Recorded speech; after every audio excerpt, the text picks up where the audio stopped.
Hello, I'm Connor McReynolds, and welcome to The Dinner Party. Each week in this podcast, I ask guests to tell me about their dream dinner parties. But not this week. With Halloween just around the corner, we're shifting the tone a bit and finding all about someone's nightmare dinner party. The food they hate, the places they detest, and the guests they'd never want to be stuck with. My guest this week, who's tasked with putting together the worst night of their life, is Jericho Comedy's own Harry Househam. Harry's going to have nerves of steel to face his nightmare dinner party. So without further ado, here is the horrifying Harry Househam.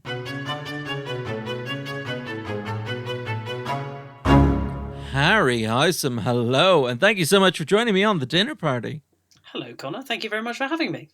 Well, Harry, I'm very grateful because usually people are giving up their time, but I don't feel too bad about it because they're talking about kind of things they really love, like people they admire, food they enjoy, places that inspire them.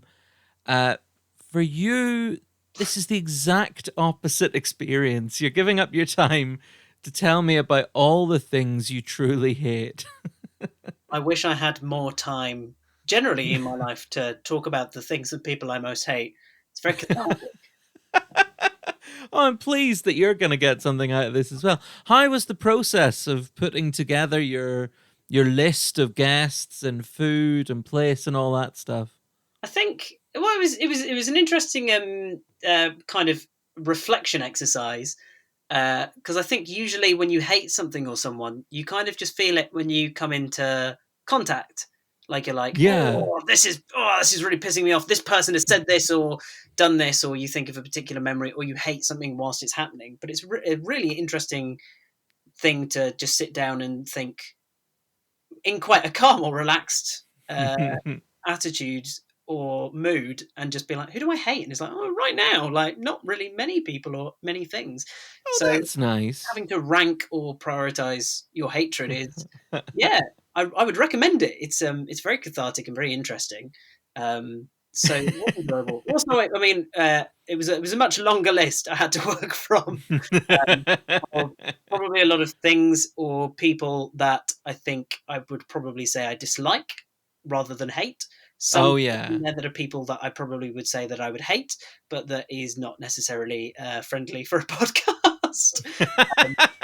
Also, it's just not necessarily like funny if I'm like mentioning very specific people from my personal life that nobody knows. Yes, people who have actually wronged you would be awkward. Yeah. I know people who genuinely in real life carry around like a small book and write down when people have wronged them and have a genuine blacklist personally. And No, you actually know these people. Not well. It's not the type of thing that you can learn about someone and then really want to spend much time around them. That is amazing. I thought that only happened in cartoons. No, there are some people that actually do that. They're not. There aren't many of them. I've only encountered one or two people who are like that. But oh my god, yeah, I'm gonna need to get your name or their names off air, and then they will be my guests next Halloween. Maybe that's a podcast in and of itself, like the blacklist. People. Oh, brilliant! Coming soon from Jericho Comedy. Well, Harry, speaking of Jericho Comedy, of course, you are a co-producer with the lovely Alex Farrow, and you know it's Halloween tomorrow when the episode is released. Halloween tomorrow, so we've got some spooky shows that we kind of do through the year, like some on-theme shows. So let's just chat a little bit about those. Introduce some of our listeners to some of the wonderful Jericho Comedy shows that we do. Absolutely. I mean, it doesn't get much more kind of fun, Halloween-y, sort of slightly spooky and magical than the show that must not be named. Absolutely. I mean, so a lot of people like, what is Halloween if it's not about magic? You know, people dressing up as witches and wizards. And some wonderful carved pumpkins are very much featured in various parts of the Harry Potter films. I can't remember. It might be Goblet of Fire, in which there's a very, very beautiful John Williams rendition of Hubble, Bubble, Toil and Trouble. Oh, yeah. I believe it's Prisoner of Azkaban. I think you might be right. The Thunder and Lightning and Darkness is very much Prisoner of Azkaban. Yeah, Yeah, yeah. so we've been doing the show that must not be named now for, I think it's hard to know with the whole pandemic situation. Sense of time has warped, but I think 4 years now. Oh And my God, it's wow. a wonderful show. Yeah, we basically take audience suggestions for brand new titles of Harry Potter books that don't exist, and then whisk people away to the Wizarding World to present what that story would look like. We tend to not focus on the main characters of the Harry Potter series, like Harry, Ron, or Hermione, but we tend to. It's far more enjoyable as improvisers, and as an audience, I feel it's really fun as well to show the kind of like backstories of side characters. So you're much more Yeah. likely to sort of see what Argus Filch gets up to on his day off. Um, it seems a much richer vein for comedy, focusing on those smaller characters and new characters as well to kind of create and just explore the Wizarding world. They're Yeah. so joyous to do, and they're always really spooky. So we've always got goblins and dragons and house elves and lots of different creatures. It's a completely family friendly show, so a lot of magical creatures are usually very very good for winning over the little ones. Um, but Yes. there's still a lot of cerebral, silly Harry Potter comedy for sort of older people. We there's a lot of times we end up parodying exact things that happen in the Harry Potter series themselves. I think there was one episode in which the Dementors were unionizing because they don't get paid. Um, and also in that episode, all of the prisoners were escaping because they were all anime guy. They were all witches and wizards that could turn themselves into animals. Because there's a massive plot flaw. You've got a magical prison, but Sirius Black gets out because he can turn into a dog. He's an unregistered animagus. Um, Yeah. it's a massive plot point that, like, you've got a prison, but it's very easy to get out. You just have to turn into an animal, and they're like, "Oh, hold on a second, there's a dog in this cell. There shouldn't be a dog in this cell. Let's let the dog out of the cell." So, so That's why all prison guards should, at the very least, have eyes. Like, yeah, basically. So there's a lot of quite fun parody of the Harry Potter series that people who are big fans of the series would enjoy. But equally, like, it is just improv at the end of the day. So there's all the plots are quite well self-contained. So even for people who don't particularly enjoy Harry Potter or are very familiar with it, we get a lot of people who bring their friends and they love the show as well. It's just a joy to be able to do the Potter show, to be honest. And we love oh, that's to do it in some wonderful. really lovely spaces. Like Blackwell's Bookshop in the Norrington Room has kind of been its home for the last couple of years. We've done the show in the Christchurch College Hall, which is what the Hogwarts Hall is based on, the Great Hall Yeah. of Hogwarts, as well as New College Quad, which is one of the courtyards used in the Harry Potter films. Yeah, it's a lovely show to do, and one very much that this time of year seems to be popular because of kind of Halloween and Christmas as well a bit. Yes, we have Absolutely. coming up in December for that very reason. The Christmas show that must not be named. Yeah. Well, we will certainly add links into the episode description for people to get tickets for those Christmas shows. But of course, that's far too happy and jolly and upbeat to think about Christmas on such a terrifying episode as this. So, Harry, the other show that, of course, you put together, I mean, a lot of these, they're not dark, but they're not kind of sunshine and bunnies. You came up with a show called An Improvised Funeral, which is Yes. very Halloweeny. Tell Oh, us about An it's Improvised Funeral. yeah, well, I've kind of always been slightly obsessed with death, which I can't even necessarily remember exactly when that would have been. But I studied archaeology at university, and it's kind of hard to study archaeology and dig up bodies in graves without thinking about mortality and death. Um, Yeah. yeah, you kind of have to think about death when you're literally removing skeletons from graves. It doesn't get much deeper than that. Between that and comedy, I think also like anthropology was part of the degree that I studied, and a lot of the things you study in anthropology are how different cultures uh, sort of what kind of funeral rites they have, how they lay people to rest, and the sort of Mm. diversity across different cultures of the way that people do that. How we dispose of bodies is not just cremation and burial. There's some really interesting, quite exciting and flamboyant or kind of vibrant ways of celebrating life via the means of a funeral. So yeah, I've always been kind of interested in death, and I think it was my great aunt's funeral and my grandmother's funeral where it was just really interesting that they were the first funerals I'd been to since running a comedy club.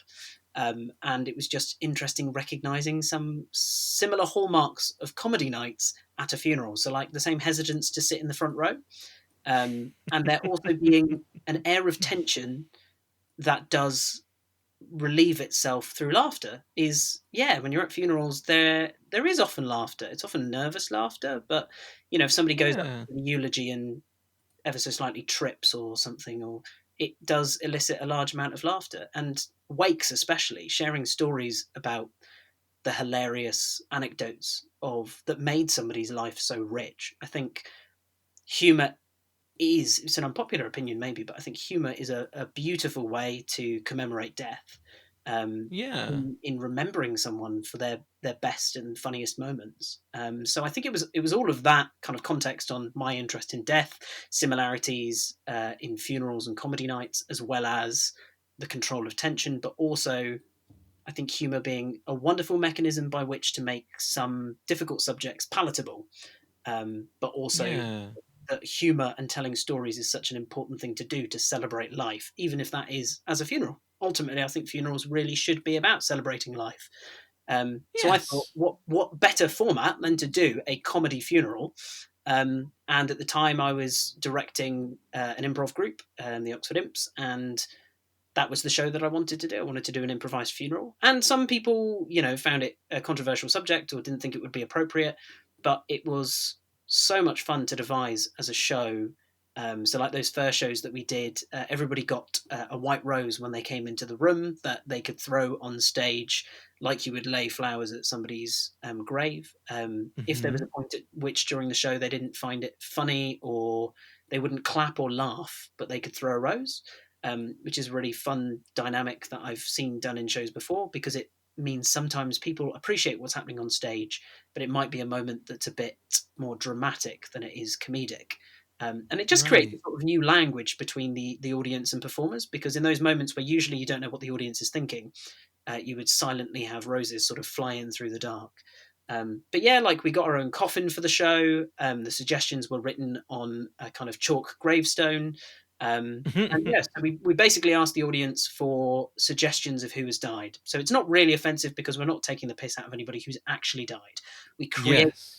a brand new person who has never existed, has never lived, and has never died, but we present the story of their life through the mechanism or the kind of plot point of their funeral. So we get the suggestion of their name, their occupation, an object they're buried with.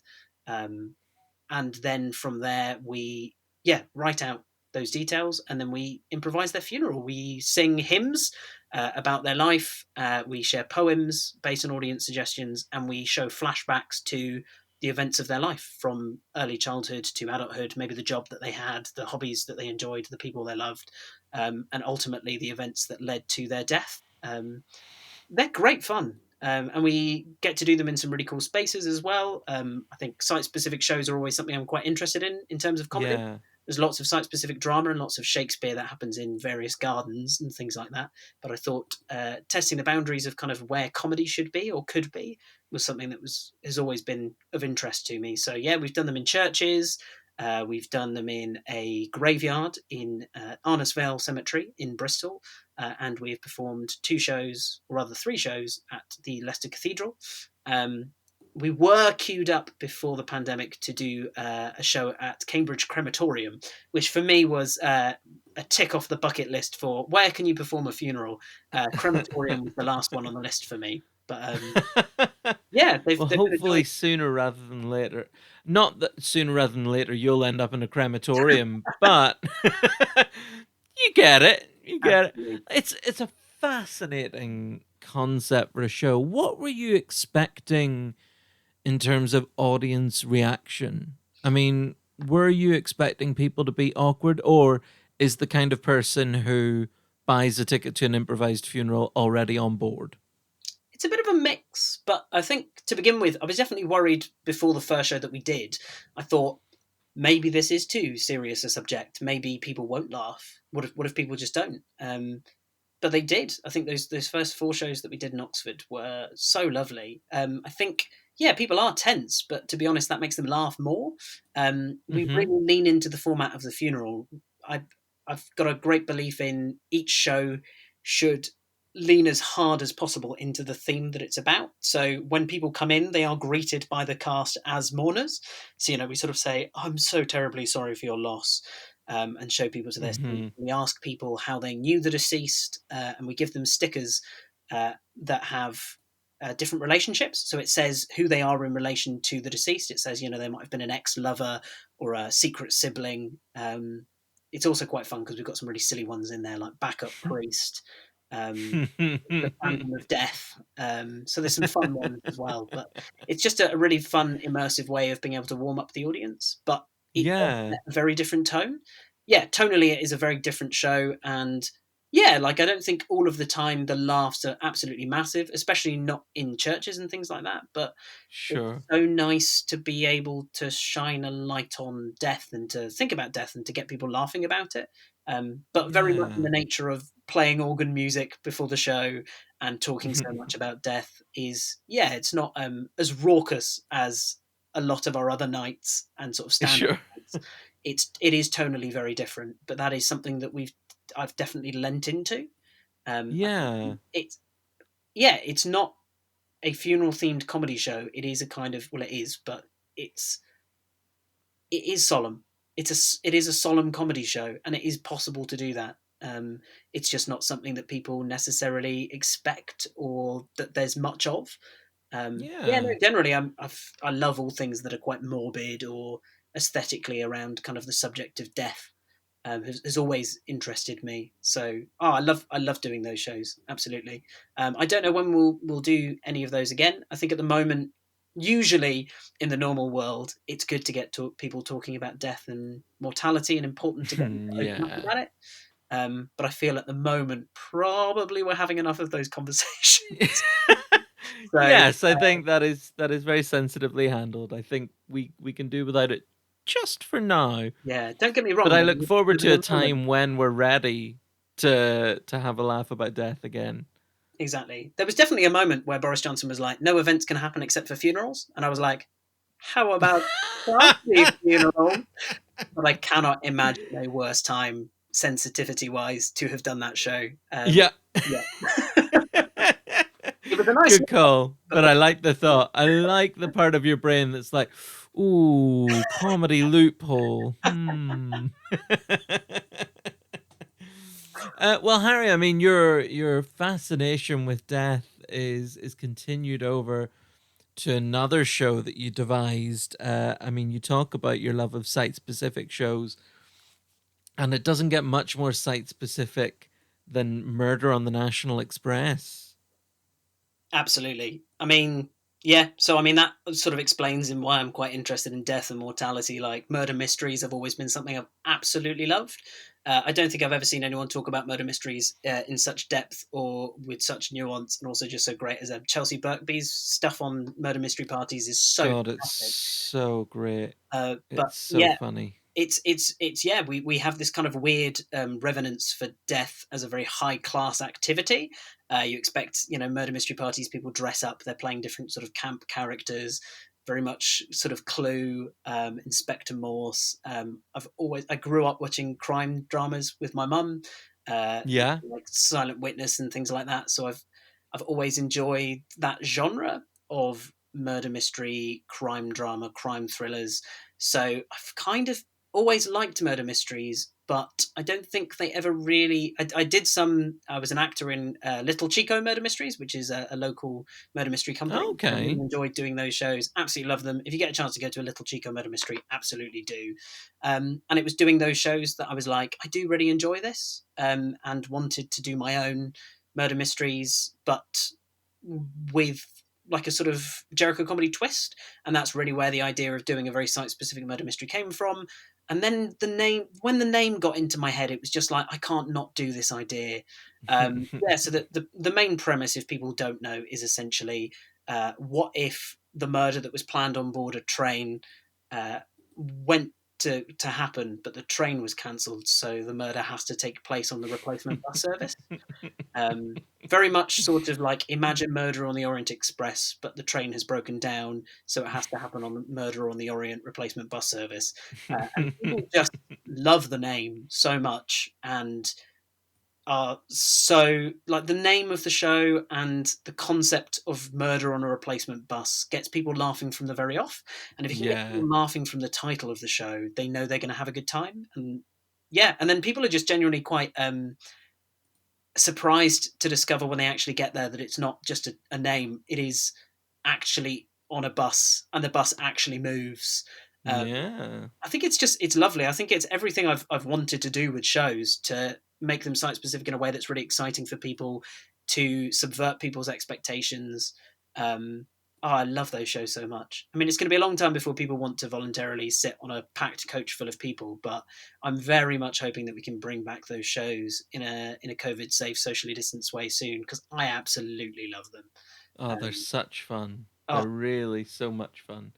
great. And I guess nothing would be scarier at the moment than being trapped on a coach. So maybe we should have done a Halloween one. But Well, it was very much what I wanted to do originally. My original Halloween plans were we were going to do some Murder on the National Express shows. Yeah, I mean I think that's where the kind of plot point in murder mysteries comes from, of the closed quarters trope, is the amount of times that, like Murder on the Orient Express, like, yeah, whether or not the murder happens on a vehicle or everybody's stuck inside a mhm, manor house in a storm, that sensation of being trapped with strangers is yeah, so prominent in murder mysteries, or if it's a cruise ship or whatever it is. So I think that's one thing that really appealed about doing a show on a like that there should be more murder mysteries set on buses. They are definitely there. There's an episode of Murder She Wrote, isn't there? there is. Death Yeah. Takes the Bus. Is that it? Murder Takes the Bus. That is the episode, yeah. Which they didn't spend long naming that episode, in fairness. But it is a great episode. If anybody wants to check out Murder She Wrote, Death Takes the Bus, you will not see the twist in that bad boy. It's There is cracking. also an episode of Death in Paradise on BBC iPlayer that takes place on a bus. So, like, Oh, yeah. there are definitely murder mysteries set on buses, for that very reason. But I think it's one thing to see them on film and in books, but to actually watch a murder mystery on a moving coach is so Yeah, weird. It's so beautifully silly and weird. I've loved doing those shows, and really, yeah, very much excited to when we can do those again. absolutely. Hopefully next year we can do some more of those because they're such a hoot. I mean, Harry, you say that you love, you know, murder mysteries and you're slightly obsessed with death and that kind of thing. So you're a big fan of Halloween. Is that fair to say? I would say that yes, absolutely. I think I never growing up really did Halloween, but was always very fascinated with it. I think sort of like growing up sort of in the suburbs in England, like not everywhere does it a lot, or it's a Yeah. American holiday that it seems to become bigger and bigger as a thing every year, other than obviously trick or Hmm. treating, not so much this year. But True. yeah, I never really did it properly. I think I went trick or treating maybe once or twice in my childhood, but because Mm. I've always been really fascinated by mortality and the occult, and definitely like the history of how modern holidays came about. So very fascinated in the sort of pagan origins of All Hallows Eve, and yeah, so always been interested by Halloween, and always love any kind of stories or films that have anything to do with death, mortality, murder mysteries. So yeah, Halloween Mm. always appeals to me. I mean, there aren't Do many you? people who own their own coffin and skull, so like I have a skull, a coffin, and two smoke machines. So I feel like if Halloween wasn't really for me, I don't really know who Halloween is for. If it's not for me, I wear a lot of do, black. Like, yeah, do the coffin and the skull get a little kind of run out at Halloween? Will you stick the smoke machine I on haven't really thought Halloween? about it this year, to be honest. I mean, maybe that would be quite enjoyable. I don't have a very public-facing garden, so it would just literally be for the benefit of the neighbours on either side of me. But Just for you and the cat, yeah. I've had Halloween parties before, but they were the years before I had my own coffin, and I do feel like it is a crying shame that I haven't had a Halloween party since I've had the coffin. And I mean, I That still is have had the desperately coffin. It's been unfortunate. three coffins. I'm very much the Goldilocks of owning coffins. The first one was too small, the second one was too big, and the third one was just right. I'm now picturing you sleeping in it, a la Goldilocks. Which I slept in the first coffin. I was curious. I was curious to sleep in a coffin. I wanted to reflect on what that might be like. And also, friends were coming over, and I didn't have enough beds, so it seemed like the perfect compromise. It was quite good. I've got quite a bad back, so it reset my back by sleeping on a wooden board. So it was actually, there's some irony, perhaps, to my health being improved by sleeping in a coffin. absolutely everything about this screams to me that Harry Househam is a vampire. Yeah, I mean, a little bit. I mean, the thing I most enjoyed about it is the fact that for at least sort of 2 years, the coffin was permanently placed in my living room, which was my favourite thing. Where else do you put a coffin in your house? There's not a huge amount of space, but the most ironic room you can put it in, very much the living room. That is so true. Well, Harry, have you got any like Halloween traditions or anything that you like to do every Halloween? Like, do you carve a pumpkin every year? Do you watch a scary movie? It's a really good question. I feel like I don't do things the same way every year. I feel like normally, or at least in an ideal world, I'd usually put on a show. True. That would probably usually be my tradition. Is I'd like to put on a Halloween themed show, and for that I will sometimes carve pumpkins. Like I know when I was directing the Imps, like the Imps logo is a kind of devil face, and I Mhm. spent far too much time carving about 20 pumpkins. But I used my projector, so Oh the my logo was word. perfectly shaped.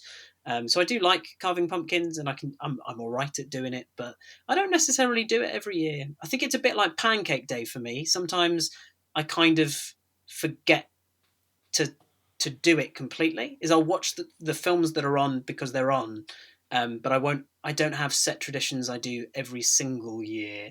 But I'm more likely to have like hot apple sort of cidery or kind of cinnamony. Oh yeah.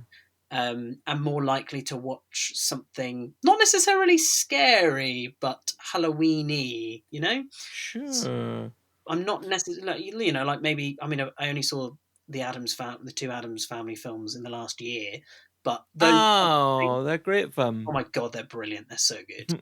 Um, but I'm not a big fan of horror films.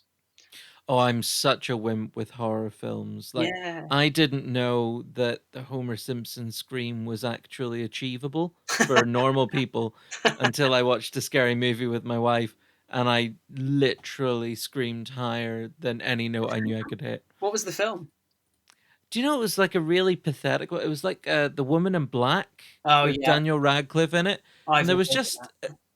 I didn't even find the whole thing that scary.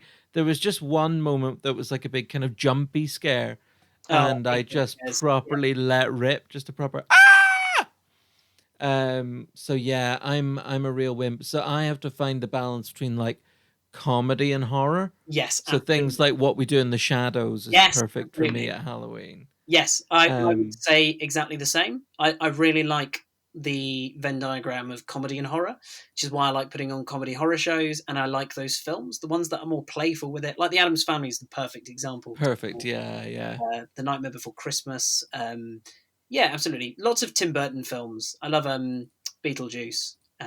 Oh Yeah, yeah. one of like Oh, it's wonderful. definitely. Yeah, no, I would say it's my favorite Tim Burton film. Otherwise, they all get a bit too samey with black and white stripes and Helena Bonham Sure. Carter, etc. Um, yes, Johnny Depp is Those my key love. ingredients: Danny Elfman, Helena Bonham Yes, Carter, and black and white stripes. Yes. yeah, we. But who's the director? Who, pray tell, could it be? It's black and white. Danny Elfman's done the twinkly music, and Helena Bonham Carter and Johnny Depp are here. Probably two. I'd hedge my bets at that. Yes, so yeah, I don't always have the exact same traditions for Halloween, but I think probably as time goes on, I, there are things that I like to do a little bit more and more. I mean, really, I'd probably like to do a Halloween party and a Halloween show. The ideal format for me, Hmm. I think, would be doing a terrifying Halloween comedy show and then a Halloween themed after party. Oh, That's the ideal that Halloween is for me. Oh, 2021. I am booking my place already. Oh, I'm so excited. I'm hoping things are going to be back to normal by then because I mean, I'd love to. It's, Halloween's on a Sunday, so I'm going to go in hard on Halloween. I was already planning like this year. I was so excited for like do Murder on the National Express. Like Yeah. literally, we were going to do Body in the Bookshop, like an immersive murder mystery in Blackwell's bookshop on all 3 floors.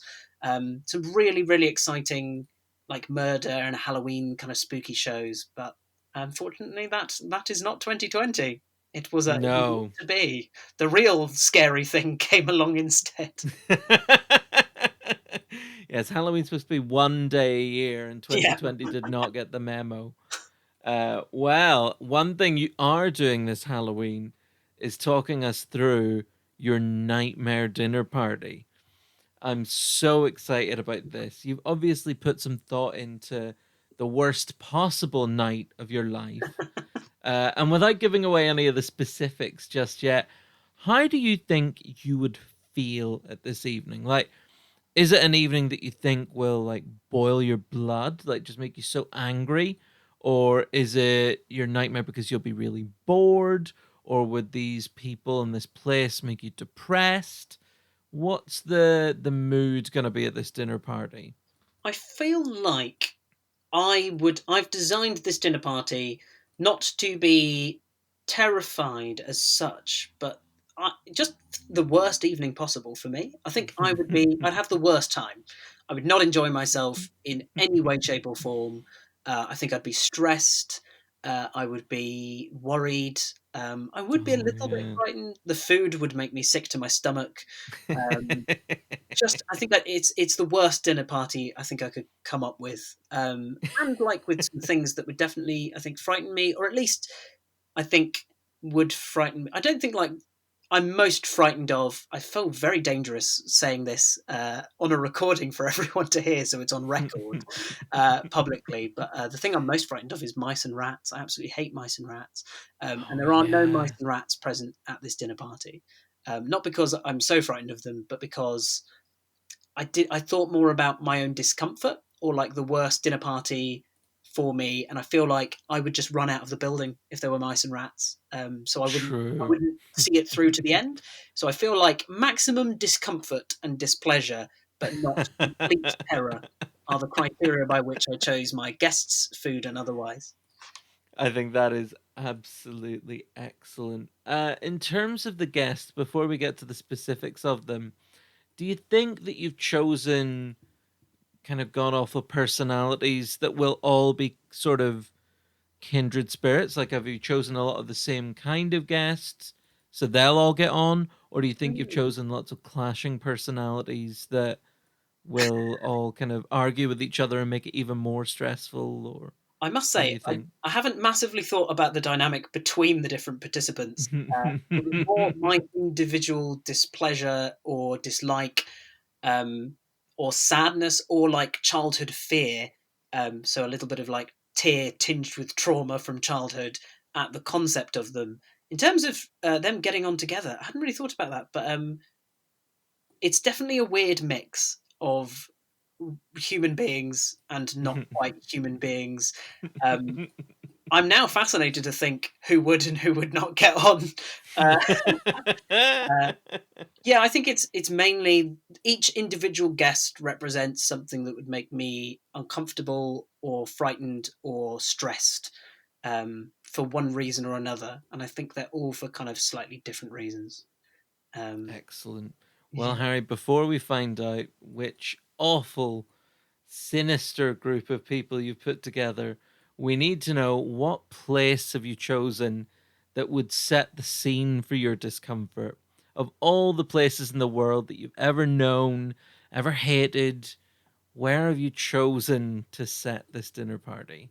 I found the location quite difficult, to be honest. I kind of thought, where am I most frightened of? Or I thought it was is best to think of somewhere quite personal. And I think again, I mostly focused on sort of discomfort. I sort of thought like, oh, it'd be quite funny maybe to be like, in an ex's house whilst they are. Um, but I also thought that's you wouldn't actually do that. Like if you had all of your venues cancelled, realistically, you're not going to go. You're not going to call up your ex and be like, "Can I have a dinner party in your house?" Whereas I Is thought, that not normal? Uh-oh. oh dear, I have to oh make some no, calls. that's some news for you, Connor. Yeah, so I chose somewhere that I think actually, I think in a vague way would be a possibility of a place to hold a dinner party or at some point in time. But yes, I would hold this nightmare dinner party in my university first year accommodation. Yeah. So what was it about there that was so uncomfortable? I think mainly just looking back on it, I don't want to ever go back there again. Um, which isn't anything necessarily to say for the space, but more for the space I was in when I was there. Right, I didn't yeah. have an amazing time in my first year. I feel like I didn't do a huge amount of comedy when I was in my first year. I tried to focus on my degree, um, like a good boy, um, uh, which most people do, but I didn't very much in my second and third year and had a much better time exploring kind of more creative and kind of comedy based adventures. Yeah. I was quite studious in my first year because I was worried about not succeeding. I was worried about failing. I was anxious about failing. And because of that, I didn't really socialize with anyone. I didn't really make many Mm. friends in college or in my subject. It was just a very lonely and depressing year. Oh no. Which isn't very funny at all, Connor, but it is true. So I don't know. I think of all the places I don't want to go back to, I think it's probably the one I feel strongest about. I think it would just make me quite sad to be Hmm. other people, probably other bits of accommodation for other years I'd feel quite nostalgic about or quite happy to go back to, but I think that one would just make me deeply sad. Well, that is certainly a foundation for the worst night of your life, to find somewhere that can make you feel utterly miserable. So, Absolutely. while it makes me sad to hear it, job well done, Harry Househam. You have chosen well there. My mum used to work with, there was a Northern Irish broadcaster, Jerry Anderson, sort of legendary in Northern Ireland, not to be confused with the creator of Thunderbirds, Jerry Anderson, different Jerry Anderson. Very common. But Jerry used to comment that student accommodation was the only place where you wiped your feet on the way out. And so I'm picturing a kind of, I'm sure your college was very clean and very lovely, but for the purposes of my imagination, picturing this dinner party, I want to picture it as this kind of horrible, filthy student accommodation, which I think would certainly put me on edge. Yeah, well, I think that's not far off. I think the building did have, I've at least through things I heard, it did have problem with rats and it did have problem with damp Oh, parts. It was many, many, many different buildings around Oxford are called Wolfson Building, and the reason for that is because it's the Wolfson Foundation that funded them. okay. And they were mostly built as kind of in the sort of 60s and 70s, all brutalist architecture, like the National Theatre, a lot of concrete and glass. Mm. Because of that, they're just at the point where they're starting to fall to pieces. So they're kind of dark and dank, and they don't look Oh, very nice. So I feel like it wasn't it just sounds a place I was in. perfect for this evening. Yeah. Also, probably quite small. Just a first year room to be hosting so many people at the dinner party. The kitchen facilities were also piss poor. Like the cooker that we had, I swear to God, looked like those kind of toys you give to children that are cookers. Oh, yeah. It did not be satisfactory in any way, shape, or form. I don't think I did a huge amount of cooking in that kitchen. I just sort of ate in other places and kind of in the hall as well. We're lucky to be catered um, because the facilities were just terrible. So I think Yes. it is probably, yeah. So I sort of also chose it because I think the kitchen, the access to be able to cook in there is so terrible. That even though you're choosing food you hate, it would be Yeah, food you hate cooked badly, yeah, which is exactly. even worse. You're gonna cook food you hate. You may as well try and cook it well. Yes, yeah, give yourself the best possible chance of liking it, but you've taken away that chance, and I respect your commitment to the format there. I salute you. Well, Harry, it's time to get on to your guests. Your first guest first visited our planet in 1982, and he formed a close bond with an 11-year-old boy. He was ultimately chased off the planet by hostile American government forces, but controversially returned to the States in 2019 to be reunited with his friend Elliot for an advertisement for tech giant Xfinity in what can only be interpreted as a flagrant disregard for President Trump's anti-immigration policy. You're inviting the extraterrestrial E.T. Yes. Harry, would you concede that E.T. is a pretty popular guy? Like, people like E.T. I don't. I was so terrified of ET as a child. I remember my parents were going to take us to watch ET at the cinema, and I locked myself in the bathroom. I locked myself in the Wow. bathroom and pretended that I was ill and that I couldn't go because I was so frightened of ET. ET is a horrible, scrotal monster. Who is puppeteered and sounds like he's terrifying. I think anyone who finds ET to be cute and cuddly needs to get their priorities right. He's horrendously terrifying, and yeah, I was very scared of him as a child. I think I was growing up probably quite frightened of aliens. I think mainly it was the concept of them was just very unnerving. The idea that the Yeah. universe could be filled with life forms that we don't know or understand, to some people is exciting. To me, I think it's my worst nightmare. To think Ooh. that there is so much that is. I quite like knowledge. I quite like knowing things. So the unknown is very much something that terrifies me. I was also quite. Yes. I was quite unlucky when I was about 10 years old to have quite a traumatic experience with sleep paralysis. Um, Oh my. they're not familiar with it. Basically, when your body goes to sleep and you dream, your body paralyzes itself so that you don't wake up. Sometimes your leg might flick up, and that's usually when your body's trying to paralyze itself, but it doesn't work, and you wake yourself up by your arm flinging out or your uh, knee flinging out or whatever. But anyway, sometimes instead of your knee flinging up or your arm flinging up, your eyelids flick open and you continue to sleep and you continue to dream, but you project the dream into the room itself. So basically, you hallucinate. A lot of scientists think this is what alien abductions are, that you Whoa. basically you hallucinate a figure in the room coming closer towards you. You feel a presence. You might see bright lights. So it's largely understood that sleep paralysis is what alien abductions actually are. It's what in the medieval period they thought demons came in and sat on your chest or had their way with you, incubi or succubi, and that's actually what it is, the scientific process of sleep paralysis. Anyway, when I was about 10 years old, my eyes flicked open, my body was completely paralyzed, and I watched a 7 foot tall figure slowly walking towards me. And I believed for a long time as a 10-year-old was a visitation from another world. And it wasn't until doing a lot of research and reading and looking into science and the science of sleep that I managed to work out that there was a rational way of explaining it.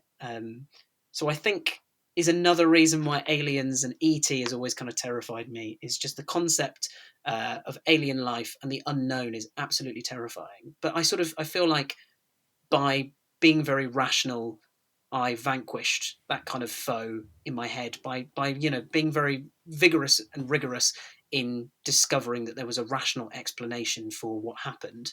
Um, it was just That's incredible. yeah. So ET is terrifying to me because I am quite frightened of aliens. I think growing up, one of the scariest films, which is funny to look back on now because the special effects have not aged well, but was M. Night Shyamalan's Signs, um, Oh yeah. with Mel Gibson. Absolutely. Oh, and oh my God, why is it not Phoenix River? Joaquin Phoenix. Joaquin Phoenix.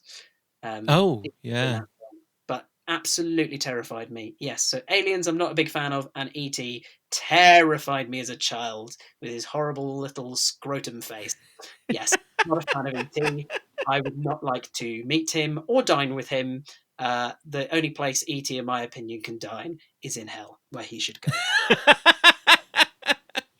Do you think that E.T., I mean, again, widely acknowledged to have like pretty good intentions. Like he didn't come, with any sort of hostile agenda to Earth. Do you not think that you could peacefully coexist with friendly aliens? Yeah, in theory.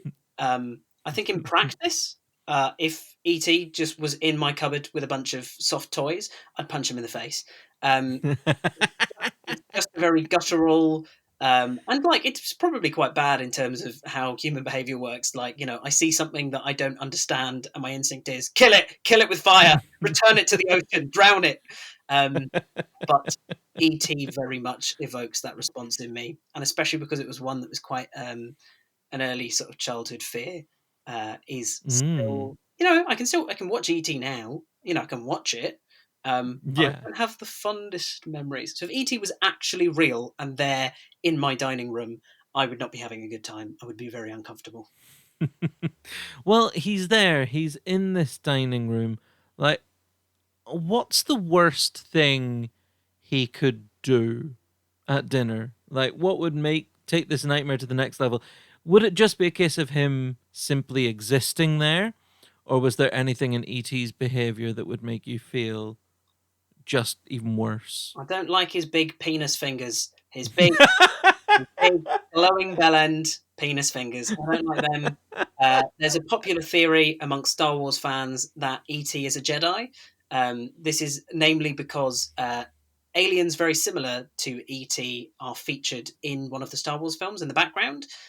Also, in one Mm. of the ET films, ET walks up to some kid on Halloween dressed as Yoda and says, "Home, home," which suggests that George Lucas and Steven Spielberg collaborated on the idea that they were in the same universe as one another.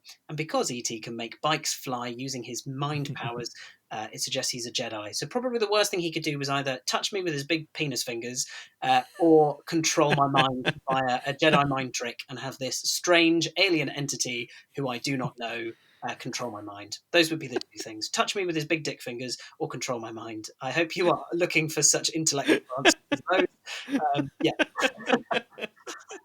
I have to admit, I didn't think big dick fingers would be a phrase we would ever hear on the dinner party, but here we are. And it is now. You can buy badges, are available from the state. Big dick fingers. Yeah. How do you think ET would behave if the worst case scenario wasn't there? Do you think he would make pleasant conversation with the other guests? Do you think he would? His I don't vocabulary know. would be quite limited. So Yeah, he's not going to be the best conversationalist, but I appreciate he is probably, English is probably a second or third language to him. So it would be deeply sure. xenophobic to suggest his conversation skills because he can't speak the language would be his downside. No, I feel most of the humour from ET comes from his various social faux pas as an alien that does not understand human beings' ways. So probably he'd stress me out a lot because, he doesn't know the dining etiquette. He's not on Earth.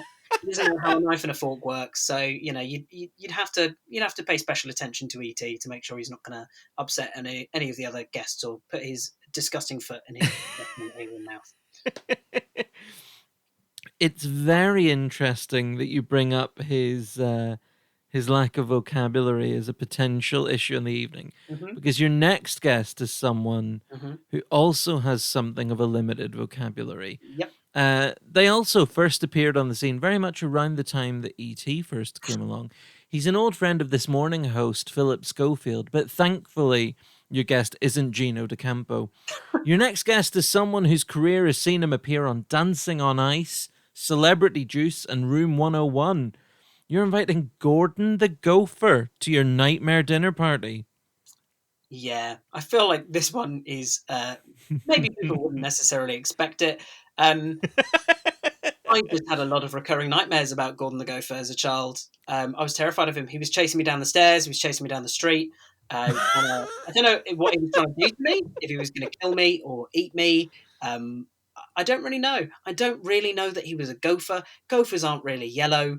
He's got a weird face. He makes weird noises. Again, not very rational. I don't have a huge amount I can say on Gordon the Gopher other than he gave me so many nightmares as a child.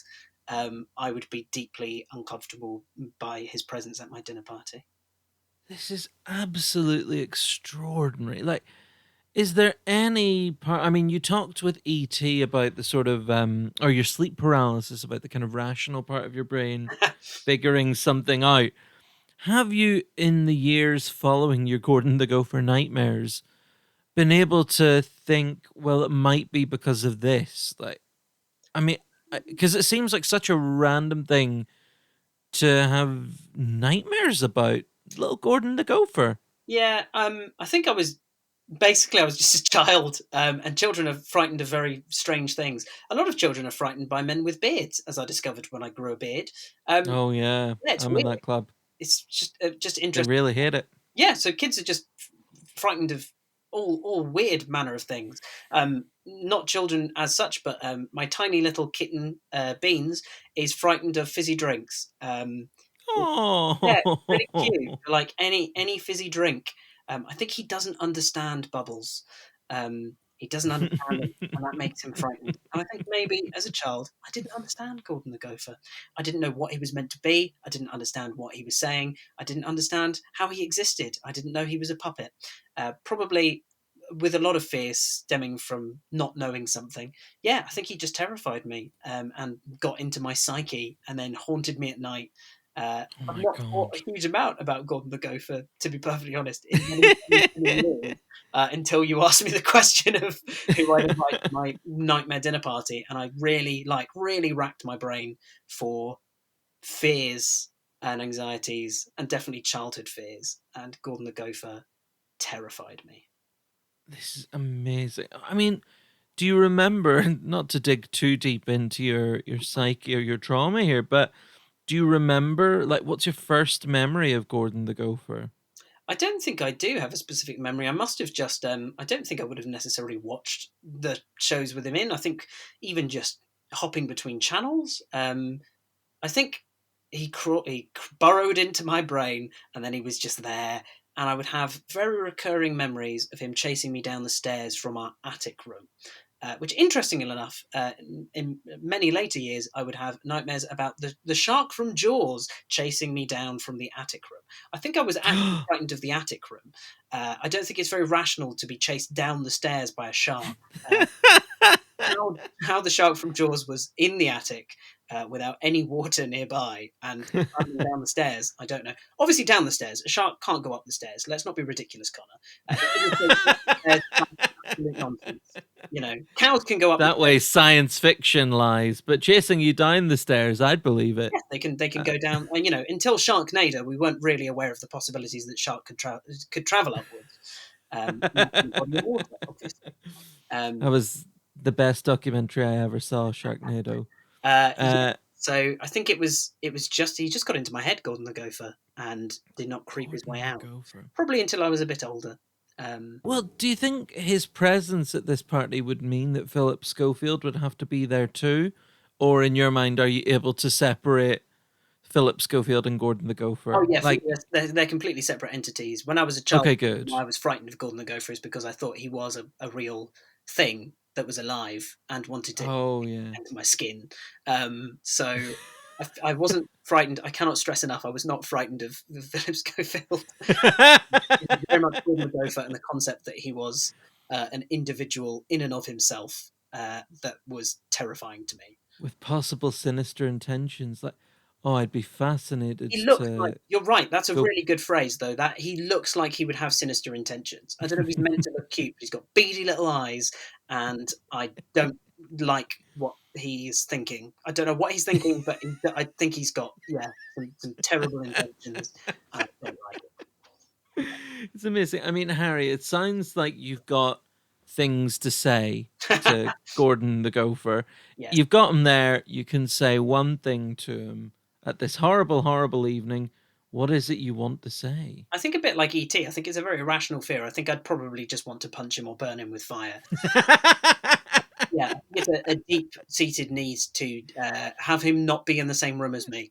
Um, yeah, I think probably still. I don't really know, but if he was actually moving of his own accord, I think any puppet people would be frightened of that. I think there's an element to both of them, E.T. and Gordon the Gopher, of probably kind of like the uncanny valley because they kind of look like people, but they aren't, Mm, because they're kind of puppets and they don't really move like they're alive because they're not.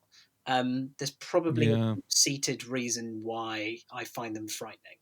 I I don't. mean, like, I'll admit, I'm the biggest Muppet fan. Or, I adore the Muppets. But when I see Kermit the Frog cycling, it makes me feel uneasy. It's like his legs shouldn't be able to do that. Uh, yeah, that was a very difficult part of the original Muppet movie to watch when he and Miss Piggy went for a cycle in the park. That was slightly unnerving. So I sympathize. Absolutely. What do you think Gordon the Gopher's behavior would be like in the night? Do you think he would be a troublemaker? Yes. Or do you think he would just. You do? Yeah. Absolutely. No, there's no question in my mind he'd be a troublemaker. I don't even remember much of what his fictional personality was or anything like that is, but I have a feeling like he was a bit of a trickster, and I feel like Oh, yeah. he'd be starting food fights.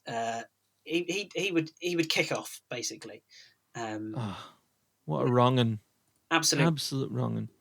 Well, there we go. Joining E.T. at the dinner table, Gordon the Gopher. And your next guest, he's actually featured on the dinner party before, but Mm, as Josh Berry's one of his dream guests. interesting. But I feel he's much more at home here in a nightmare dinner party. He's a chef, a former footballer, a restaurateur, writer, TV personality, and all round shit. You're inviting culinary bastard Gordon Ramsay. Yes, there are two Gordons on this list. I should say to any There Gordon are. listening, I do not have any problems with people called Gordon. There was a man called Gordon who used to work at my office who is very lovely, and I got on very well. Um, but Gordon Ramsay, I think he's a great example of somebody who you wouldn't want to be at a dinner party because I get by. I can cook all right. I'm okay at cooking. Hmm. I can cook the food I like and the food that makes sure that I don't die or starve. And that's very much what's required by cooking. But the concept of having to cook for a professional chef and one who is renowned for uh, abuse and insults and swearing, I think it would stress me out massively. So I think Yeah. definitely the first kind of aspect of having Gordon Ramsay there would be a nightmare in terms of my own personal stress at the dinner party. But also, I feel like Gordon Ramsay represents a TV personality or a famous person that I kind of ideologically think he's famous for the wrong reasons. I really hate that his whole job is basically just to humiliate people. Yeah. I feel really, really terrible when I watch any of the shows where he's basically just insulting someone to the point at which they cry, and it just makes me very sad that that's what a lot of television is now. That people's own need to see somebody humiliate strangers has made Gordon Ramsay a very, very rich and wealthy man. So I think there's the Mm. stress of cooking for a professional chef and one that is scary.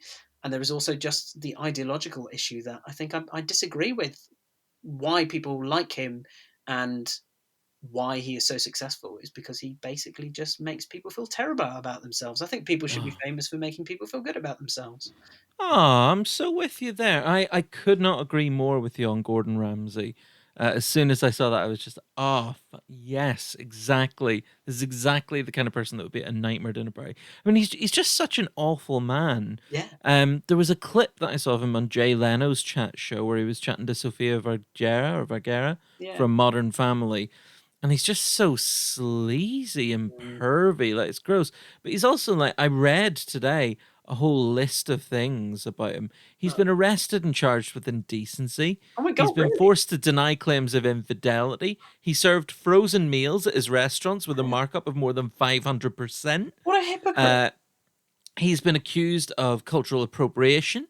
He's faced accusations of racist comments, and he compared an interviewer in Australia to a pig and said she was gay because she didn't fancy him. Like, he's just a prick. Nasty.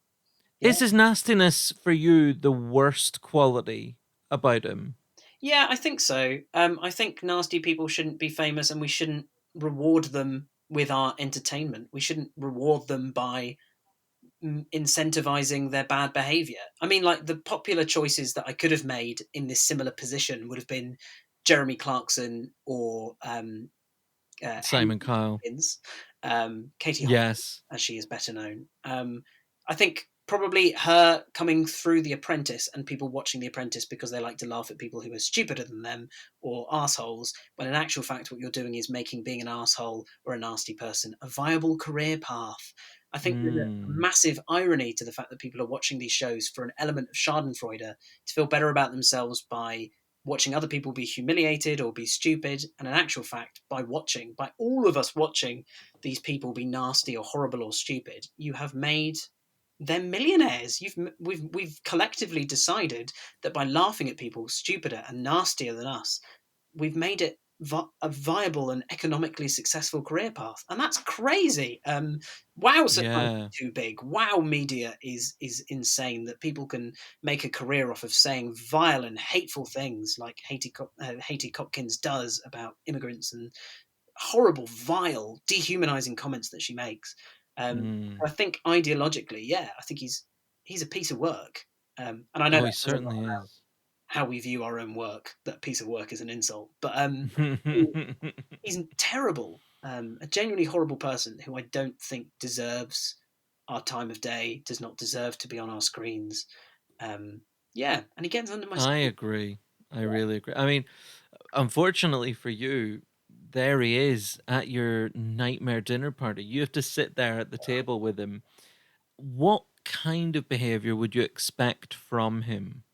Oh, I mean, just probably a lot of undermining comments about what I decided to cook and criticisms about it. I'm sure he's not actually like that at dinner parties that he goes to. I'm sure I'm sure he hams it up for the camera when he's in restaurants and just when it's people's Hmm. livelihoods and the whole thing that they care about. I'm sure he's perfectly polite when he's around people's houses, but yeah, I can't see a world in which I'd get on with him. I can't see a world in No. which I'd be happy talking to him without having a deeply unpleasant time. Yeah, I just don't think he's a nice person. I like to surround myself with people who I think are nice. Um, Yeah. that's a weird way of phrasing that. That I think are nice. No, I surround myself with people who I think are nice and truly lovely people, and I think I'm a good judge of character. Which is why I love Yeah. hanging out with you so much, Connor. You're so genuine. Ah, Um, mate. Ditto. Gordon Ramsay just represents a complete antithesis to that. Yeah, Well, no. there is a reason why, famously, when we do hang out together, we have not once invited Gordon Ramsay. And I don't think that's going to change That's the anytime reason soon. why it's not a question that we could. He lives just down the road from the both of us. Goes in the same local. He doesn't. Yeah, no. He's horrible. He's despicable. What a Absolutely. dreadful piece of shit. Well, I'm with you there. Gordon Ramsay joining the absolute gruesome twosome of E.T. and Gordon the Gopher. And there's another gruesome twosome. A double Mm, threat is your next guest. As individuals, they've written some of the most beloved children's books and sitcoms in recent memory, but they fucked it all up by revealing themselves to be a pair of transphobic pricks. You're inviting a two-headed monster of J.K. Rowling and Graham Linehan to your dinner party. yes, I couldn't decide between the two of them, and instead decided to combine them as a sort of two-headed monster. Nothing more Halloweeny than a two-headed monster. Exactly. So I sort of thought as well, because I dislike them for the same reason, I thought it would be good Yes. to combine the two of them. But growing up, I loved the Harry Potter series. Absolutely. I think it's one of the series that, like for a lot of people, made me really truly discover a love of reading. Hmm. Absolutely, I devoured those books with a passion. I had dreams whilst I read them that I was Harry Potter. My first name is Harry, my middle name is James, like the protagonist. I remember as well that my mum would queue up to get the books early in the morning. She would go and she'd queue up to get them at midnight. And I Oh. would wake up in the morning and the book would have appeared magically in my bed. So there was a Oh, that's real, so real passionate lovely. love of the Harry Potter series, and obviously, as you can hear from that, of my mum, who is one of the most Molly Weasley mums you could possibly get. Puts the mother into smother in a lovely, lovely way, but would do anything for her children. Um, and yeah, so That's I really love the lovely. Harry Potter series, and I think for many people who are fans of Harry Potter is a series about a child who is abused by his family. So for a lot of people, people were surprised when J.K. Rowling came out in defense of Johnny Depp being in the Fantastic Beasts series, because Mm. he was a known abuser. So for a lot of people, that felt like a betrayal. And for a lot of people, the Harry Potter books are about a community at Hogwarts, away from Harry Potter's home, but like a community that is accepting of diversity. So I know the Harry Potter books, for a lot of people growing up in the queer community, and the LGBTQ community, it was a wonderful series for making them feel comfortable and Mm-hmm. knowing that there is acceptance, and the true family is the family that we make, and love can transcend all bonds. Those are the messages that are there in Harry Potter and were there for a Mm-hmm. lot of people reading them. And so Mm-hmm. it was such a massive and quite traumatic experience to have J.K. Rowling turn around and basically say, I don't respect trans people's rights, and to come out as just a massive turf, which for anyone who doesn't know is a trans exclusionary radical feminist. So they are feminists, but they think it's okay to exclude the trans community from their feminism. They basically, as J.K. Rowling has shown in recent months, is her opinion of trans people are she thinks they are men pretending in dresses to get into ladies' bathrooms to be perverts, and it's such a disgusting Mm-hmm. perspective. And for so many people, I think they just wish J.K. Rowling had shut her mouth and had stopped trying to cash in on the cash cow of Harry Potter. It's why I'm very happy to put on the Harry Potter shows that we do, to make sure that we have a slightly more liberal, slightly more inclusive content for people, because the shows often Yeah. do have a message, like the books do, of inclusion. We've had non-binary and trans characters in the shows. Obviously, we don't know what's going to happen in every show because it's improvised, but the cast grew up loving Harry Potter, and we do have a diverse cast in terms of sexuality. And yeah, we want the stories we tell in the wizarding world to be of acceptance and love overcoming all bonds. And I think it's really important, especially as it's a family-friendly show with kids there, that we do what those Harry Potter books did initially, and we explore the Mm. wizarding world, but in a way that teaches people that it's all right not to be straight, it's all right not to be heteronormative or cis. Um, so I think I would hate to have J.K. Rowling at the table, because I don't know what I'd say to her. She was such a hero of mine, and the books meant so much to me as a kid. And to see her just turn her back on the people that love her books, and to be such a nasty piece of work, Mm.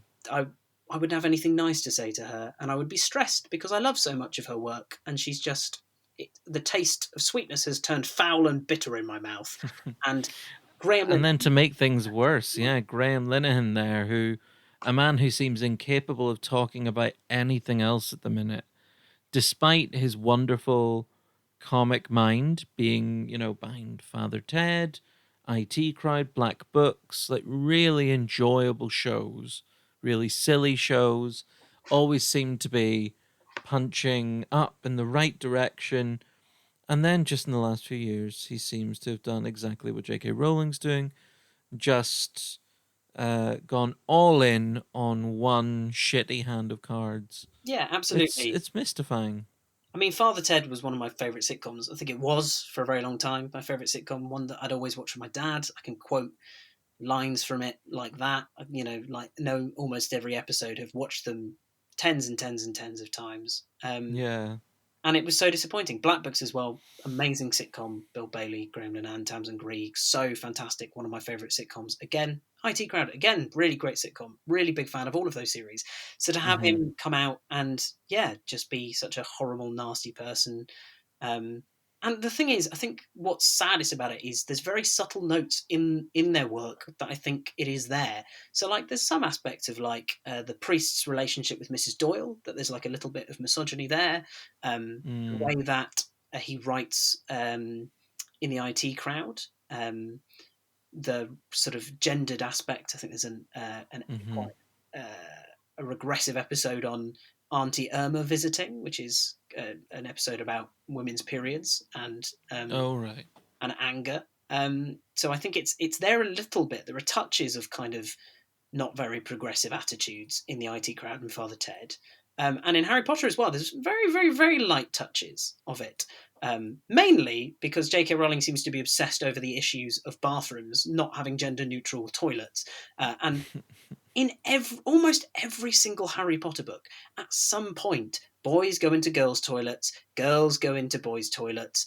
They cross the boundary. In the first book, they go into the girls' bathroom because there's a troll. In the A second book, troll, yeah. they brew polyjuice Polyjuice potion in the potion. girls' toilets. Harry goes into the prefect's toilets in Goblet of Fire. They are absolutely and always and constantly going into non-gender appropriate toilets. So it's like, it's weirdly, there's like a weird little theme that's sort of there, but obviously doesn't give away the full depths of her sort of attitudes, to exclude trans people. So I think both of them, they were great heroes of mine. I was greatly appreciative of their work. And then, yeah, they just showed their cards on Twitter that they had these opinions that I couldn't disagree with more. And it's ruined. I can't really enjoy the Harry Potter books. I can't really enjoy Father Ted and Black Books anymore because of their attitudes. To an Yeah. extent, I wish they'd kept their mouths shut, but at the same time, would they have still thought those things? Would I still have been supporting people who think and support those things? Maybe. So I'm not necessarily glad that I'm not necessarily. I don't wish that they kept their mouths shut. I wish they Yeah. did those things. I guess ignorance isn't necessarily bliss, but yeah, it's just a shame that they seem so. It's like it's determinedly stupid. That's the thing that I don't, I can't understand. Like, it's not that they are incapable of understanding why they're wrong or how they're wrong. It's that they know all that, they've been told all that, and they've willfully chosen to dismiss the evidence Yeah, and the personal appeals from people who suffer by their kind of exclusionary views. Yeah, it's determined stupidity, which I think a far worse thing than kind of just ignorance. absolutely, Ignorance can be remedied, but when you decide to be stupid, you're hopeless. You're done for. completely. Uh, Yeah, so yeah, well, a two-headed monster of two turfs. That is a suitably terrifying guest for your Halloween, your nightmare dream dinner party. And your final guest is one that comes from the other side. Now, in Northern Ireland, people might interpret that as me saying that your final guest is Protestant, but that's not what I'm saying. Your final guest is dead and is attending your dinner party in ghost form. And this ghost isn't just any old person. Your final guest is the ghost of Harry Househam. yeah. Absolutely. It's my own ghost. I think for the same reason, probably a lot of fears are about the unknown and being frightened of things that you don't understand. For the same reason that I'm, frightened of aliens and ET, of not knowing what's out there. I think for the same reason, Mm.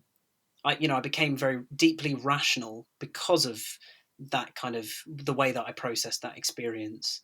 And for me, I absolutely don't believe in the afterlife, and I absolutely don't believe that ghosts exist. I went to a fascinating symposium in London on the science of magic, and there was some fascinating statistics on people's believing in spiritualism and ghosts. I think it's something like 1 in 3 people believe in ghosts. Oh, wow. 1 in 3 in America and 1 in 4 in the UK. I can't remember the exact statistics, but it's remarkably high, and we don't talk about it a lot, I think, because I sort of assumed for quite a while that not many people did believe in ghosts, but a lot of people do. And it was in talking about that it somehow came up that both my parents believe in ghosts, and Oh, never had wow. that conversation before. And I can't believe that such a radically different opinion to my own could have been something that both my parents believed in. So that was really interesting. But I think That is because interesting. I don't believe in ghosts, the concept that they could exist terrifies me because it means I am so wrong. I am so very wrong. If ghosts exist, then I have been and am wrong about that, and maybe and probably so many other things.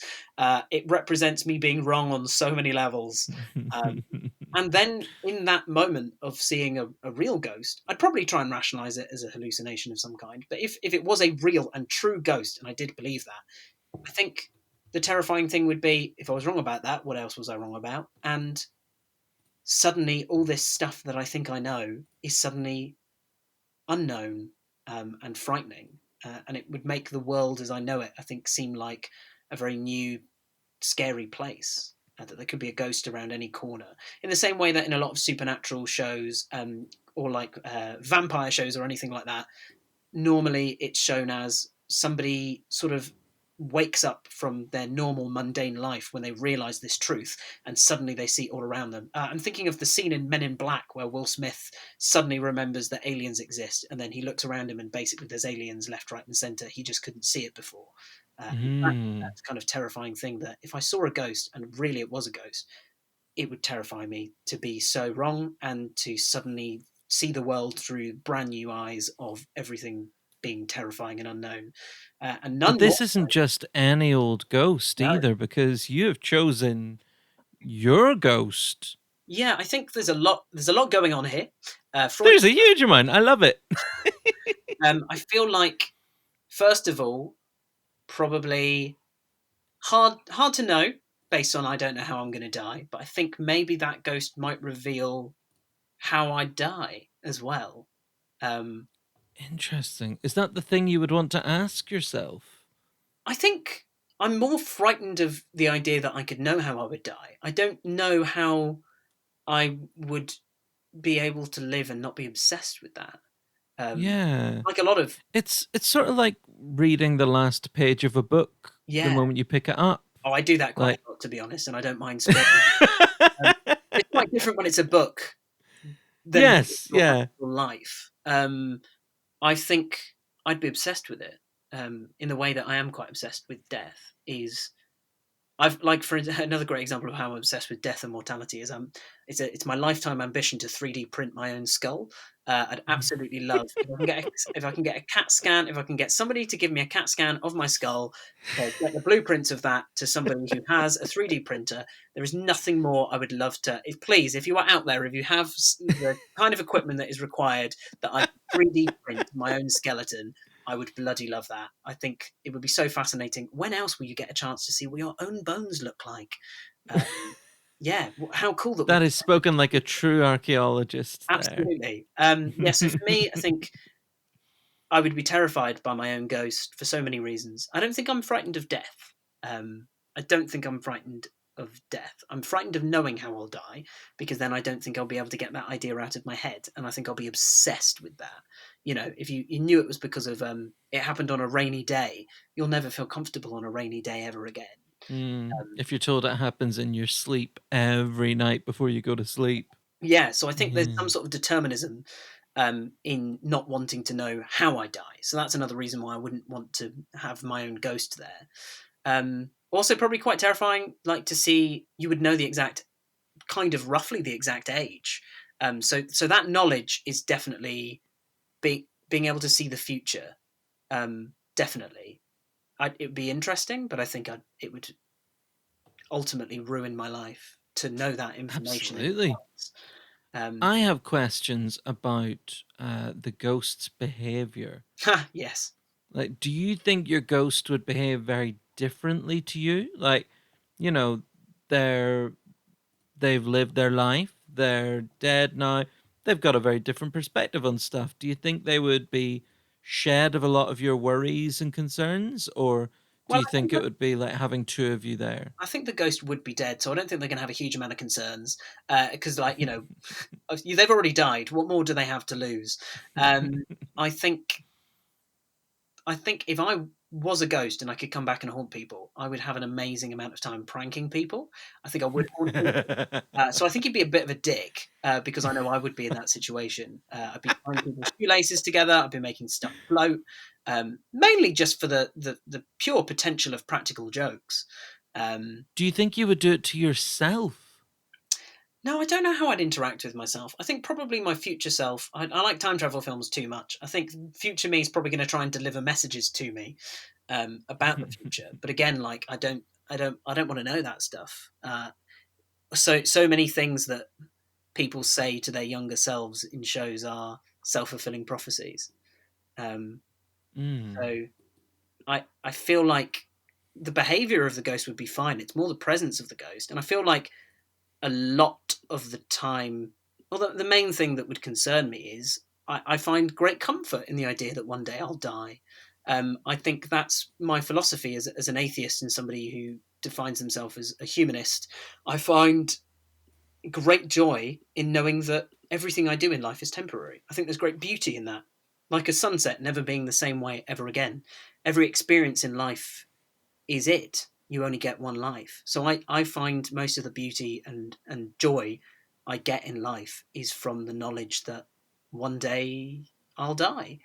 And so the Mm. concept that I that whole philosophy I have of that solace in death, or all the beauty of life being in how temporary and unique experiences are and memories are, how fleeting they are, just moments, as we drift by each other's lives, and never for any situation or moment to ever be the same again.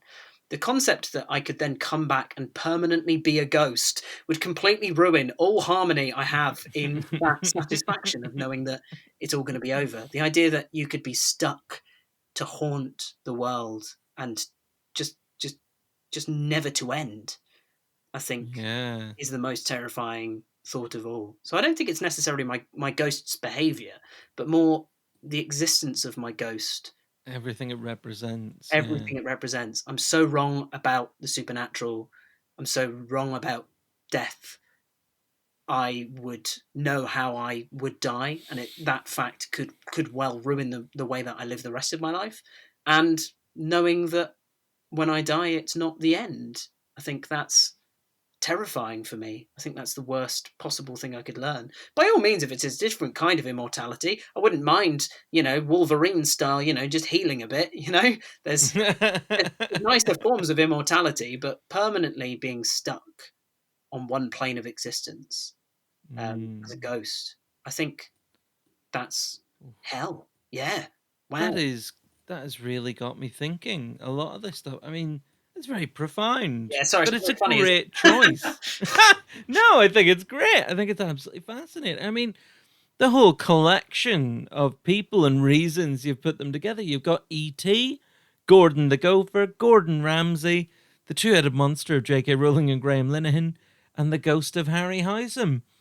An absolutely extraordinary group there. We know that we're at your first year accommodation in your college. So now we need to know what the food options are. I mean, first of all, Harry, are you a fussy eater in No, general? I'm not a fussy eater at all. I eat most things. I'm kind of a flexitarian, so I don't eat meat, or I don't buy meat for us to eat in our house. Um, Hmm. but because I'm a flexitarian or a reducitarian, it's an environmental reason that I don't eat meat. But if somebody's already made meat and it's going to be thrown away, food waste is also bad for the environment, and it's a waste of True. energy. So I will eat meat if people have already prepared it. As you well know, you served me sausages last week.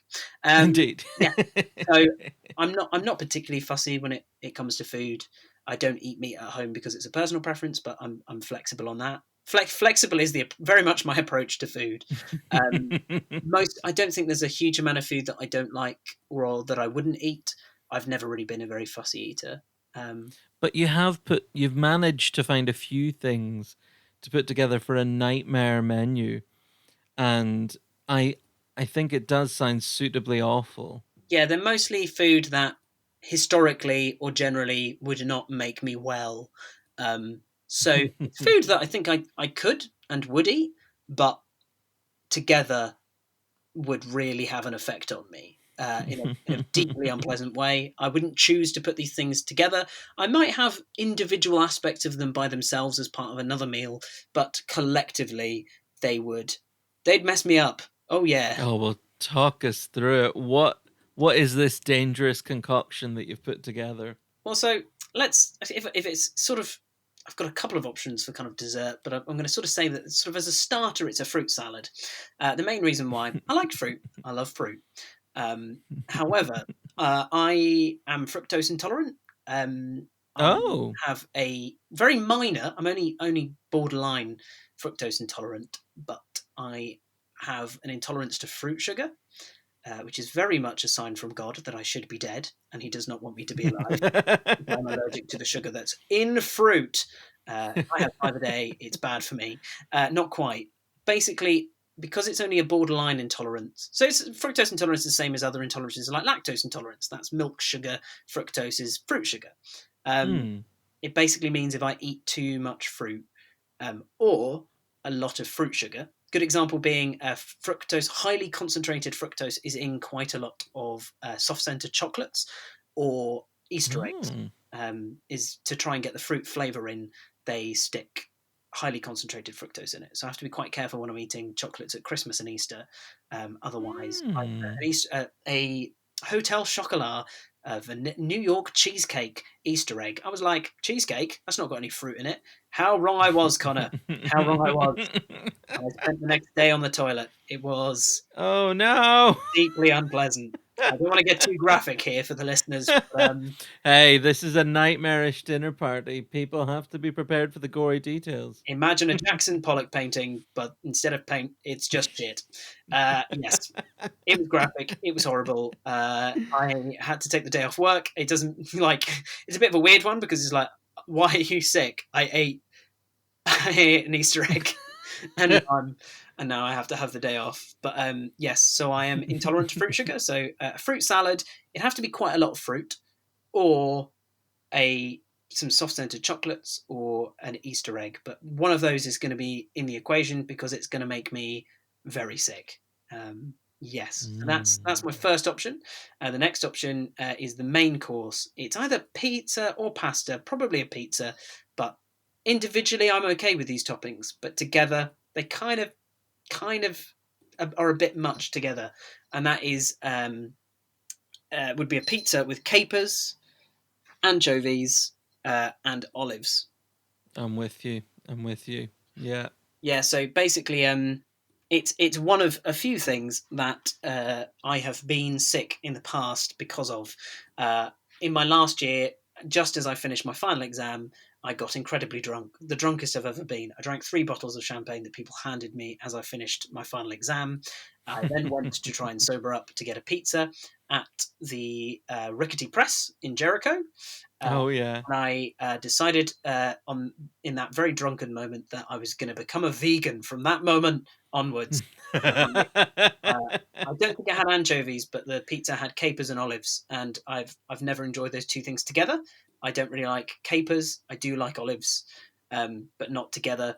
Oh, Connor, I threw up all in that bathroom, all up in that bathroom.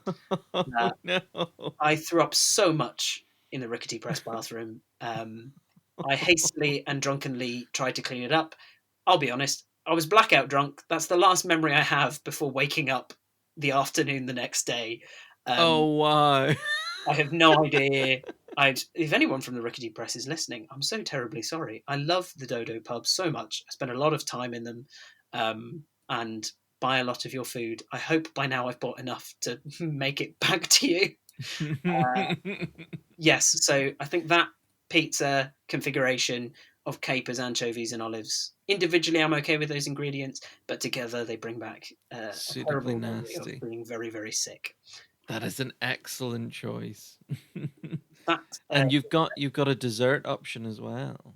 yes, the dessert option is empty mince pies. I love mince pies so much. I love them. It was genuinely a massive penny drop moment when I learned that you can actually get mince pies all year round, just not in the same Can quantity. you? Yeah, you can. You've got to look in the right places, Connie. You've got to look in the right aisles, but they are there. Oh my god. I have to hold off on eating mince pies a lot when it comes to Christmas. I have to hold off right until the last minute of Christmas. Otherwise, the Christmas weight gain is too much to handle. I love mince pies so much. But the thing I love about mince pies is the filling.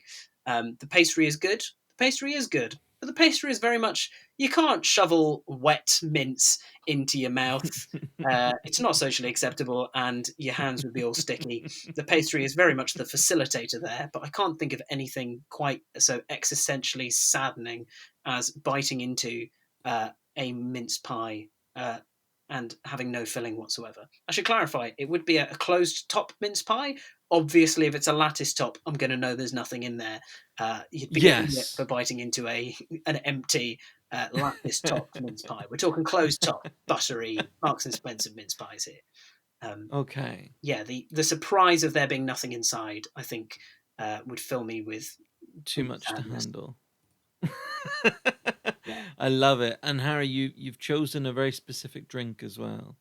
Yes, so the only drink that will be available for the whole evening of this dinner party is neat Malibu rum.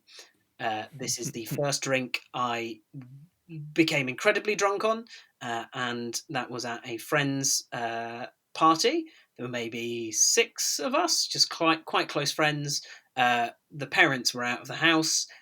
We got into their alcohol cabinet and had a lot of Malibu rum. I got blackout drunk, woke up the next morning and vomited all over their carpet. I believe there is still to this day a stain on that carpet. Came back the next day with my mum to help clean it up. And it went away for a good long while. And about 6 months later, my friend informed me that the stain had come back, like a horrible black, damp mark in the corner of a room in a horror film, like The Ring or The Grudge or whatever. The stain came back, and so I have never had neat Malibu rum. There is no worse sensation than waking up hungover, but also still a bit drunk, and having the very severe and intense taste of coconut in your mouth. Like a tropical holiday in your mouth, but horrible stuff is going on otherwise. So I've not had Malibu rum since, and I think it would not be good. Well, that is an excellently considered menu of things that would make you very, very, very unhappy. There's usually a point at the end of the dinner party, Harry, where I ask guests to think about a kind of a common thread of something, a quality or a commonality between all the guests. Like, is there something that they all have in common? But we're going to forego that because for a long time you've been campaigning privately that I introduce a segment to the podcast, which when you're the guest, and especially given that it's the nightmare dinner party, it only feels appropriate to ask, Harry, if you had to eat one of your guests, who would you eat? Right, well, I'm going to explain slightly the context of this so that people don't think I'm a weird cannibal obsessive. Basically, on a podcast called The Dinner Party, but there is a famous set of explorers who were called the Donner Party, who resorted to cannibalism. So really, when Connor brought up the dinner party and when he was first starting the Dinner Party podcast, I sort of thought it would be an interesting or fun question to ask guests if they had to eat a celebrity, who would they eat? And to call that segment the Donner Party as a play on the dinner party.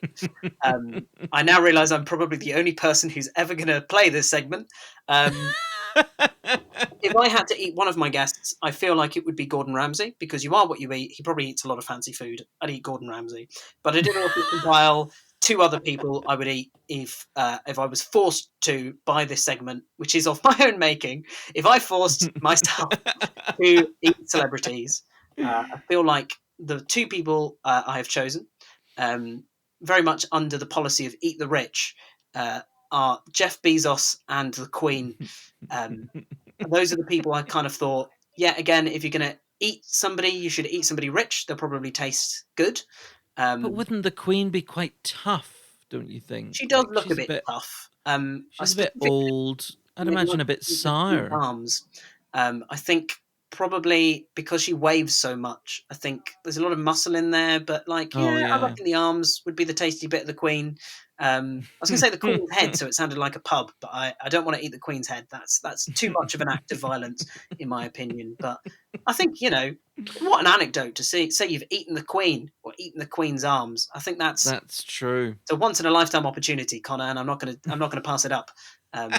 The other person, for the exact reason of eat the rich, but also because I don't think he should be as rich as he is Jeff Bezos, Yeah. CEO of Amazon. I don't think he should have the amount of wealth that he does, and I will quite happily, on behalf of everyone, hashtag not all heroes wear capes, I will eat Jeff Bezos.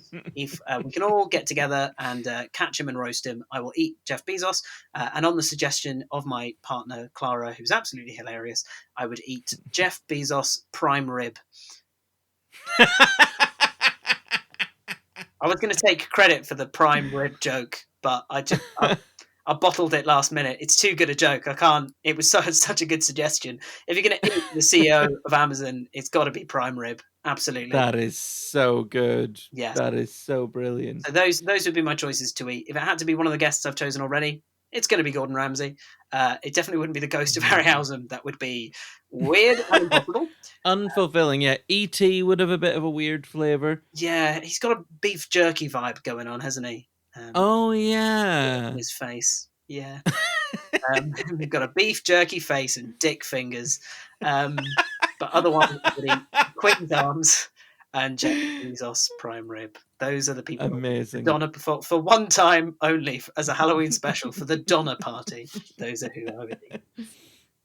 Harry, you have put together a truly awful sounding night. Thank you so much for taking the time to consider that and tell us about that brilliant nightmare dinner party. You are always doing wonderful things with Jericho Comedy, who produce this wonderful podcast. This is being released the day before Halloween, so remind us about a few of the exciting things that fans of Jericho Comedy can check out over the next couple of months. Yes, indeed. Well, on Halloween night, the 31st of October, we have got one of our Oxfordshire Mind shows at Cheney School. It is very socially distanced and very safe. We have a lot of measures in place, but it is a stand-up comedy night, our sort of usual Saturday comedy night at Cheney School. That's on the 31st of October. Then we have loads of shows coming up, but we've got a couple of shows coming up at the Playhouse on the 7th of November. It is Dragprov. A couple of my very good friends, Ed and Francesca, are by night the drag double act Christian Adore and Eton Mess. They improvise a cabaret of songs and music based on audience suggestions. They are brilliant. They're so fantastic. Definitely worth checking that out. And also, very wonderfully, for the first time in 9 months, we are bringing the Harry Potter show back. So fuck J.K. Rowling and give us the money instead. We are performing the show that must not be named at the Oxford Playhouse on the 5th of December. We are also announcing some additional dates at the Northwall Arts Centre. Tickets are going to go on sale for those shortly on the 2nd of November, so keep your eyes peeled. But generally, for all tickets of all of our shows, it's jerichocomedy.com, and all of the tickets will go live on there. But yes, lots of exciting stuff coming up. Very happy to be bringing the Potter show back to bring a little bit of magic to people this December. That is so exciting. I really can't wait for that. Harry, thank you so much, buddy, for joining me on the dinner party. And we will no doubt speak again very soon. Thanks, Connor. Lovely to be here. Cheers, buddy. Bye-bye.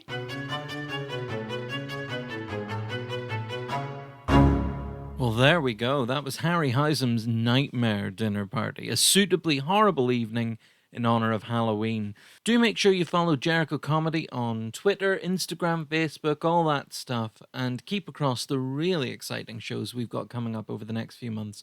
We've got some super exciting things to announce over the next week or so, so if you're not already following Jericho Comedy, now is the time to do it. This series has been so much fun for me, and I hope you're enjoying it too. If you are, please do like, subscribe, rate, share, all of that stuff. I think these conversations are really enjoyable, so let's try to get the word out so we can get even more fantastic listeners. If you want to check out any more of my radio, podcast, comedy, or writing work, you can visit www.connormcreynolds.com. I'll be back next week when we'll be back to talking about nicer things post-Halloween. But until then, thank you so much for listening, and bye-bye.